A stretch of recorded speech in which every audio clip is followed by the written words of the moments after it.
and what brought you here to the Yenching Academy. Shamir. Thank you, David, for having us. I'm Shamir from Bangladesh. I studied public policy at Cornell University in the United States. And before that, I was working in the environment and development sector for a couple of years before waiting for my other masters. So I think there could be no other place than China to explore China's transition to low carbon development. Yeah. Indeed. China is the locus of that. Yeah. So you come to the right place. And Jen, tell us where you're from and why you're here. Yeah. Hi, everyone. My name's Jen, and I went to Harvard, and I studied biology there. Afterwards, I worked at a healthcare nonprofit, and I'm really excited to be at Yenching to be exploring the healthcare field and to be studying more about it. Okay. Nikita. Hello, everyone. Thank you for watching us. I'm Nikita from Russia. I came from St. Petersburg University, and before that, I studied in South Korea. And the reason I came here to China to Yenching Academy is because I see a very bright future. Here in China, I see lots of opportunities. I already had a few of them, and my experience here is amazing. Okay, great. And Sudarshana, tell us about you. Hi, I'm Sudarshana, and I went to the University of Delhi where I studied history. And I came to Yenching Academy because I realized that China was a blind spot in the consciousness of most Indians from my generation, and I wanted to remedy that somehow. And I've been really fortunate to find an amazing peer group to study with. Yeah, great, and very important too. Two big countries with huge populations that are going to be interacting in interesting ways. So this is a great example of it's good that you're here because you need to be understanding this place and they need to know more about you, right? So let's learn a little bit more about you. I talked about this importance of the cohort, of getting a group of students who work together, who when they're together, this sort of synergy, this magic happens, right? We hope. As students here, what is your opinion? If you could sum up something or sort of characterize your fellow students in a few sentences, what would it be? What's it like to study here in terms of your fellow students? Shamir?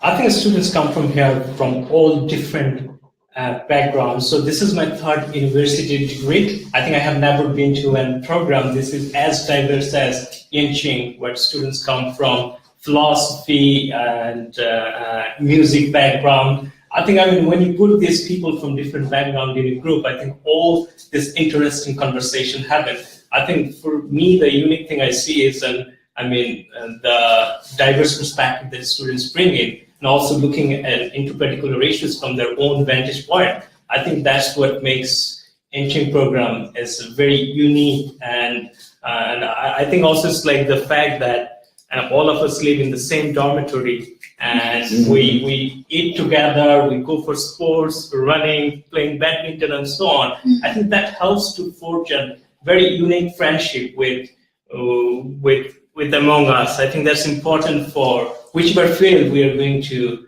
be in the near future. Right. Yeah. Okay, very interesting. For those who, as we talk, if you're thinking of questions you'd like to ask these four bright students, just let us know, send us the questions, and in a few minutes we'll be able to answer them. There was something we left out of this group, which is the Chinese cohort. After all, about a fifth of the group are Chinese, right? What is it like to be studying in class alongside local Chinese students in this multidisciplinary, multicultural mix? What's that like?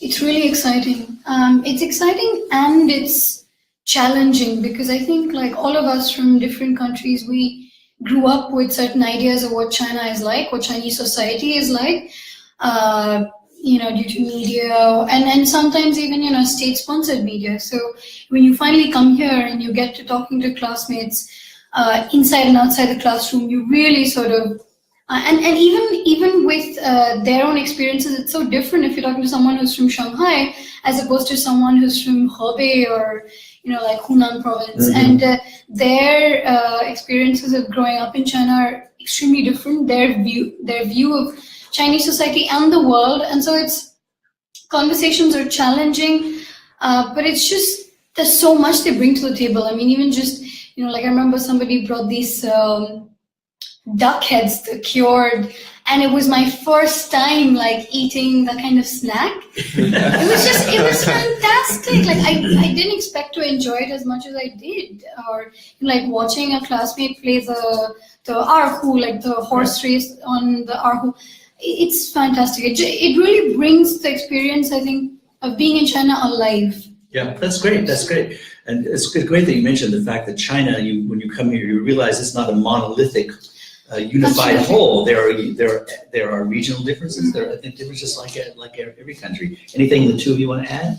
Either of you? Well, I enjoy lots of sports here. Last year we had a really nice CrossFit club, which grew up to a Peking University club, and it's amazing. We have really nice training sessions in Zhongguancun and here in Peking University.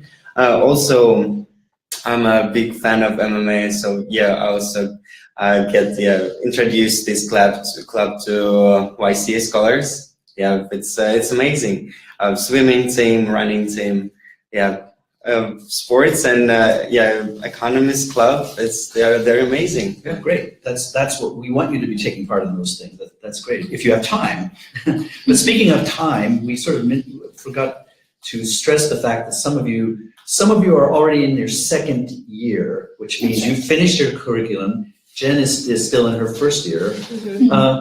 So the question some people may be asking, you finished with your curriculum, you finished with your classes, what are you doing in the second year? Because that's a big open space there that you can do lots of things. Nikita, what are you doing in your second year? Well, opportunities here are unlimited. You can, you can also visit lectures. You can participate in conferences. You can work for YGS, Yenching Global Symposium, in April. Were you doing an internship? I had an internship at Russian Embassy here in Beijing. I had internship at investment bank, and also now I'm negotiating an offer from one of the biggest Chinese private companies. You're negotiating an offer, an employment job offer? 3-year contract.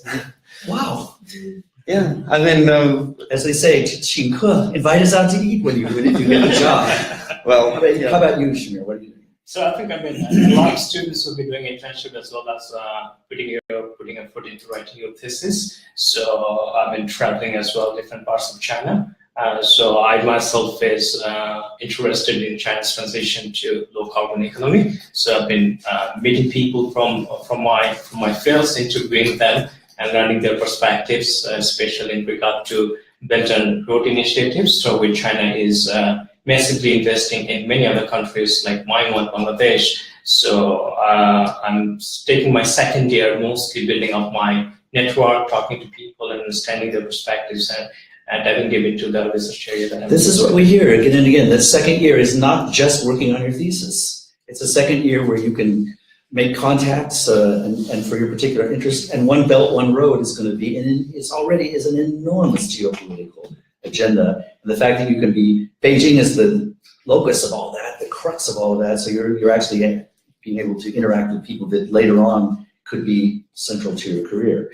And Jen, you're still taking classes. Yes, I am. What's your focus? What is your area of specialization? Well, as someone who studied biology in college, I've always been interested in healthcare. I'm particularly curious about the aging population in China, especially since, within 40 or so years, half of the population will be in the elderly category. Like you're looking at me, like old people like me.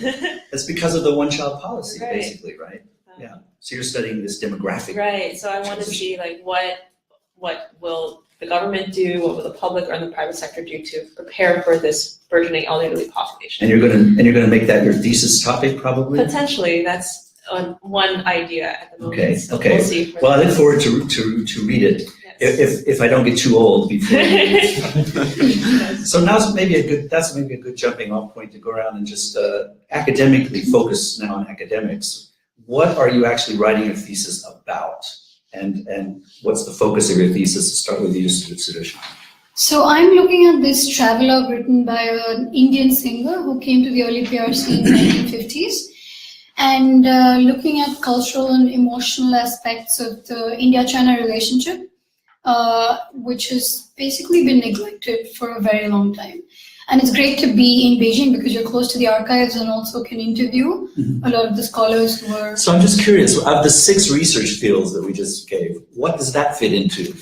History and archaeology. History and archaeology, okay. It is There's history. also a lot of freedom to choose between. I think if I really wanted to make my research topic fit into law and society, I could do that. I think, right. Yeah, there's a lot of support from the academy. Yeah, so it's a good example of the sort of flexibility of the cross-cultural approach. Yes. That something like that could have a historical component, have a cultural component. Definitely. I suppose it could have a musical component too, but Yes. that was one of our areas. Nikita, what do you study? I study economics and management, and my research topic for my thesis is rising internet giants in China, such as Baidu, Alibaba, and Tencent, so-called the BAT companies, and their stories of success from marketing perspective. Mm-hmm. China is the place to study the internet. Yeah. We used to say the internet was going to change China, and now it's China changing the internet. Yeah, So exactly. you're in a great place to can do some fascinating stuff. Yeah. Did we get you? No.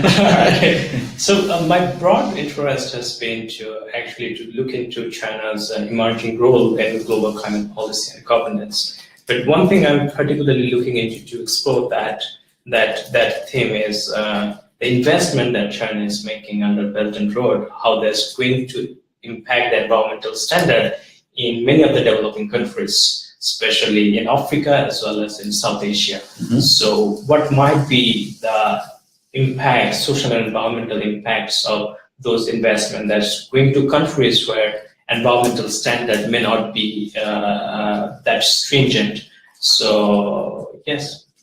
So tell me something, Ed, of the courses that you've taken, what kind of courses did you take that may have prepared or set the groundwork for this kind of research? So my interest has been more in the intersection of international global governance and environment and politics. So I think I took a class with Professor He Yafei, who happened to be the former foreign minister of China, on China's global diplomacy and governance. So in that class, we talked about how active China has been in recent years, especially on climate change negotiation and so on. Also, China's Belt and Road and initiative. I think that coursework gave me the groundwork and an understanding to what's happening here in China, as well as relation with other parts of the world. And then I think I'm taking my second year to go deep into it and doing my research. Okay, interesting. Just to get back to the courses, because we're still on academics here. What courses did you take that you thought were really very strong and that you think set you on a course for doing your research? What kind of courses did you take for your year? I'm currently still in my first semester here, so I'm currently taking 4. One that I think will really help with my interest in aging is a course on Chinese contemporary society. So it really slices through a lot of different issues and categories, and so I think this will be really helpful to set me up for my potential thesis research. Yeah, absolutely. I mean, to study the aging demographic, you also have to study Chinese attitudes towards the elderly, Right. and to age, to child rearing, to family dynamics, all these things, in order to really understand how that works. Why China was so averse for a long time to developing nursing homes, because those were a bad word. You don't know, I'm not grandma in a nursing home, but now it's a growing industry, it's a growing sector, right? Mm. So these are all fascinating things that you can get in that. The two of you? You please first. So my absolute favorite course, I think probably one of my favorite courses ever, was Modern Chinese History with Professor Joseph Escherich, who I think is a dinosaur in the field of Chinese history. Dinosaur because of his seniority and his... Dinosaur in a good way. In a good way, in a very, Tyrannosaurus very good way. Rex. Yes. And just his command over the field, and it was just incredibly stimulating. Like I remember the class discussions, and it was nothing I'd ever experienced. And I learned, I think the learning curve was really steep in that class, and he selected books for us that went really deep. It was not a survey course as such, even though it looked like one, but we read these really in-depth, amazing books like Crimson Rain by William T. Rowe, or Chinese Enlightenment by Vera Schwartz. Fantastic, Yeah. fantastic history books. Yeah. Nikita? Well, myself, I'm as economist. I really enjoyed a class called Chinese Economy and Institutions. Well, this was amazing. We had 3 different lecturers, and the most interesting periods for me were from 1998 to 1990s, the industrialization, and later on state-owned enterprises of state-owned enterprises reforms period. I think this was very important, very interesting not from Western perspective, but from Chinese perspective. This was very, very good course. Okay, let's get back into student life a little bit here in the few minutes we have left.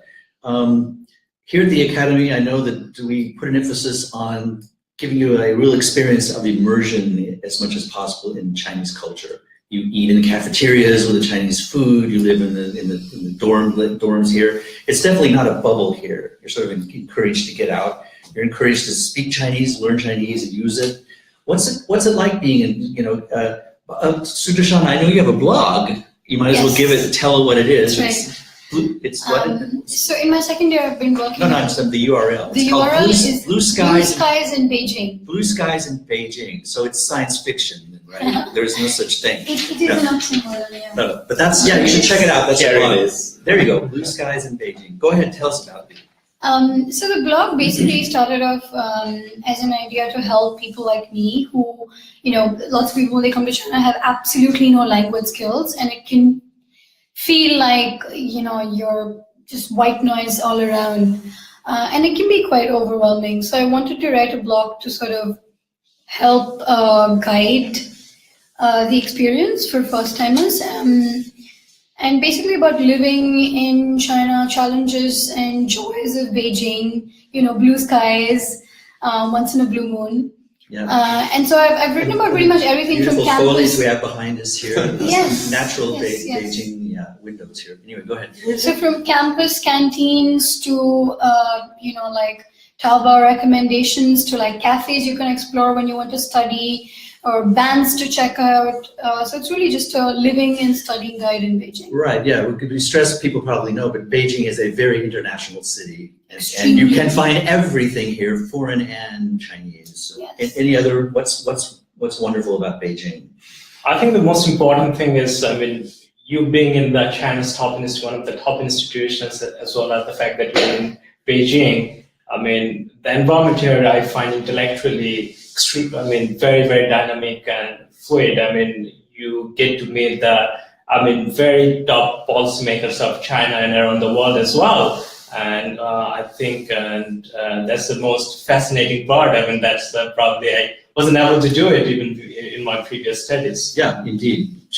Beijing is becoming more and more the center of more and more world activities. The center of artificial intelligence research, the center of genomics. It's always becoming kind of an art capital of the world. It's a fascinating city. It's amazing. Yeah, there's areas of Zhongguancun is a Silicon Valley. So future is there. You come there and you see all the market, all these IT companies. Virtual reality rooms, everything. And you go to Tuba, right? 798. 798 district. All the artists, photographers, designers. This is amazing. You go to Gulo, you visit hutongs, you see how real Beijingers live. And this is amazing. Yeah, I wish I had this program when I was studying. I'm so jealous. I have to add to that, reflected in the diversity you guys were talking about is also diversity in foods as well that you'll find. And something that's been really fun is just finding, friends in the cohort to go try and explore different foods in all parts of Beijing. Yes. If you want to, you can live in Beijing and eat something different every night. That's for a whole year, or even delivered to. Or even delivered to. That's a new thing. Okay. And finally, quickly, do we have time? Okay, great. People wondering, what do you do when you get out of here? And we know we have that answer because we just graduated our first cohort, and we know what some of them are doing, but I'd like to know what do you see yourself doing when you get out of the Yenching Academy? What would you like to be doing? Well, Besides making lots of money. that's why I will join the corporate world. Yeah, I see myself in corporate life. Yeah, joining the biggest company. Yeah. And then donating some of your millions back to Yenching. Of course, no doubt. Yeah. Sudashana, you sing jazz. Yes. Do you see yourself as a jazz singer / something else, or what? A jazz singer / academic, hopefully. Okay, Yeah. well, that sounds good. you can sing, sing your papers instead of reading them out loud. You're obviously going to be in public health or something. Actually, I'm right now I'm really curious about entrepreneurship. I think Oh. alongside, so I'm actually taking this course called Venturing into China, which is It's amazing. the course. first year it's offered here. Basically, we're split up into different teams, and the team that I'm on, we work on different ideas and projects. And the project that the team that I'm in is actually, we're focused on thinking about how we can increase biking safety in Beijing. Huh. If you guys have been to Beijing, I mean, for you guys, but for the audience, you'll know that there's a lot of bikes, and biking is becoming increasing. Mixed in with the cars, Right. buses, and now motorbikes. Right. It's a very dangerous environment. Yeah. Right. So we've noticed that safety is a huge issue, and so we're thinking of a product that can potentially improve the safetiness of biking. And so this is an idea that we're working on. There are a lot of other different ideas that other groups in the class are focusing on. And so I'm actually curious about, maybe blending my interest of entrepreneurship and healthcare, potentially exploring maybe the startup field next year. So we'll see where that will take me. Very, very good. That's a great example of melding different careers, and you're free to do that here. Yeah. And this is exactly the kind of thing we want students to be doing. And also the emphasis on ideas. It's idea oriented. We're thinking of future ways, solutions to problems. That's what these symposia are all about also. Okay, there's a lot more we can talk about, and thank you for sharing.